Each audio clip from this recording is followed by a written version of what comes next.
To ensure that our media product would be as successful as I felt it could be, I decided to research into the film noir and neo-noir genre of film and look at all the key areas in which mostly all of the film noirs included. By looking into films such as the film noir classics Detour, Stranger on the Third Floor and Scarlet Street, I concluded that the main key conventions that were used throughout were that of the use of low-key lighting, dark themes, Venetian blinds, urban settings, mirror reflections, Dutch or canted angles and other devices of disorientation, flashbacks, nighttime action, extreme weather and omniscient voiceovers. This, then mixed with the stereotypical archaic characters such as the hero, the anti-hero, the fool guy, the detective and the morally questionable, as well as the femme fatale and the villain, all linking together to form the perfect film noir. These were all things that stood out to me as key conventions within all three of the classic film noirs that I'd studied, and therefore the areas in which I felt were major contributing factors to which we would definitely need to include within our film. I then decided to take my research further and look into the modernised neo-noir style of film noir by studying films such as Pulp Fiction, LA Confidential and Brick. Immediately I found myself being more drawn towards this particular era of film noir and therefore knew straight away that this was the type of style that I wanted our film to be, and thankfully the rest of my group agreed also. We made sure that all stereotypical conventions of film noir are included into our film in order to make the genre as obvious as possible for the audience who are watching it.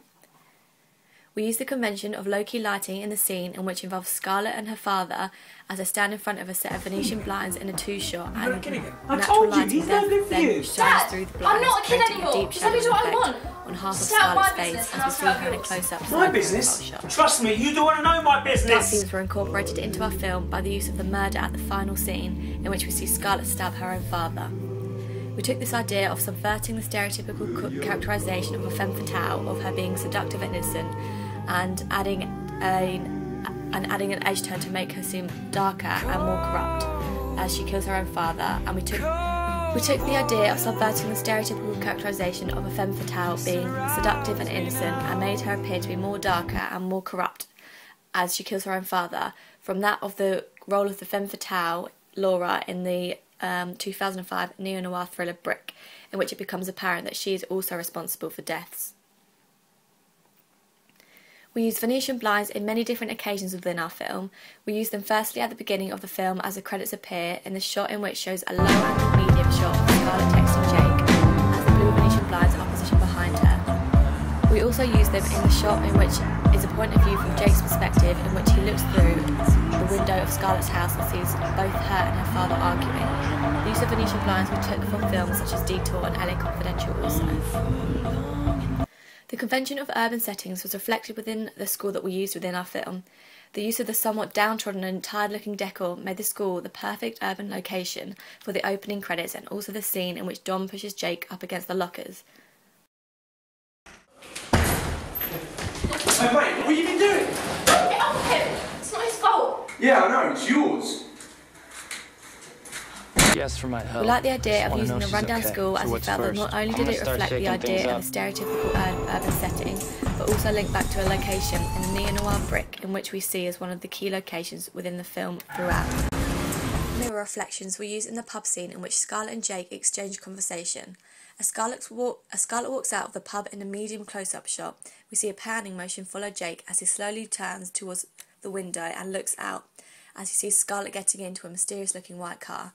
I felt that this was particularly effective as we could both see Scarlett as she got into the car, and as also the reflection of Jake's face in the window, looking out on her, presenting the idea that he is always going to be a part of her life and watching her.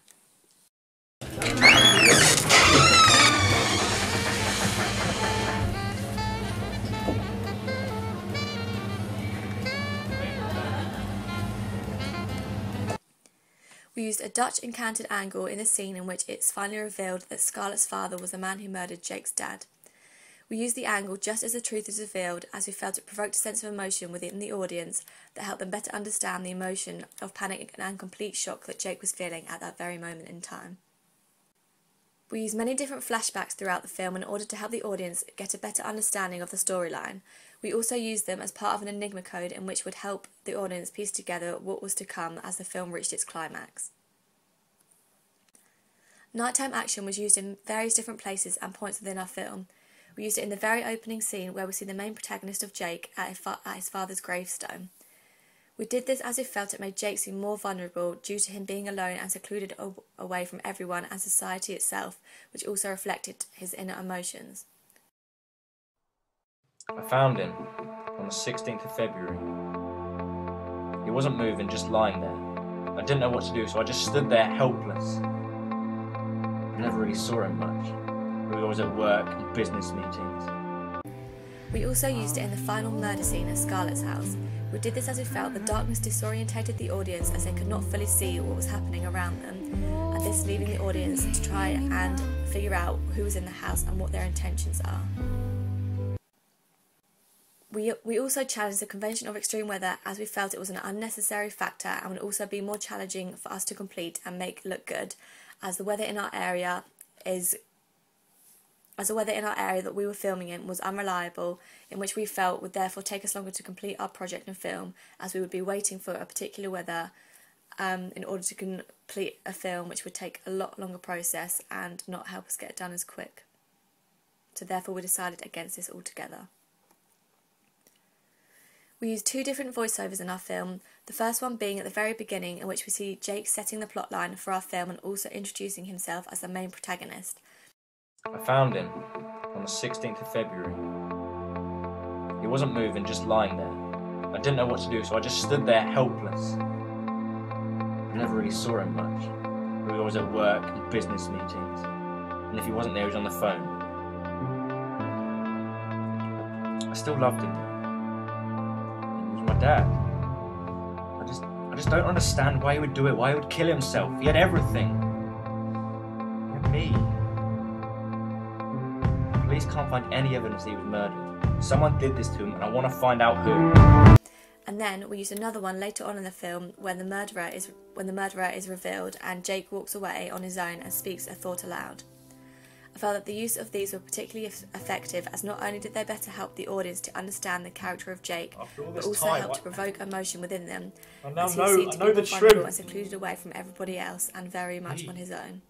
He was the one who killed my dad. Dog tags, the phone number, Scarlett's party, it all adds up. Wait, she must have known. She kept it from me all the time, the lying bitch. How could she not tell me? I thought we had something special. How could I not know it was him? He was always right there in front of me, standing over my dad's shoulder. Always trying to steal the limelight and his glory. I should have known. I don't know why I didn't see sooner. Jake, you idiot! Within our characters in our film, we used very stereotypical characters, as we felt these roles would enable the audience to know exactly what genre of film it would be from the start. The character of the femme fatale was in the eye of Scarlett. We used many stereotypical elements in order to make her persona more obvious. She wore red lipstick and red nails, which was used as a theme throughout our film, and wanted to keep it continuous, and also mirror the seductive and sensual characterisation of a femme fatale, in which was noted from the role of Laura in Brick and Mia in Pulp Fiction. We also kept her styling similar to these characters, with the use of tight-fitting red dresses, black skirts and tops, in which reflected the costuming of both Laura and Mia, who were our major influences for her character styling choices. Yet, we also challenged these conventions of neo-noir by adding in a more sophisticated edge from the classic film noir style from films such as LA Confidential and Scarlet Street, as we had her with a soft look and minimal makeup, which were then exaggerated with a red lip to make it stand out more and make her persona more obvious.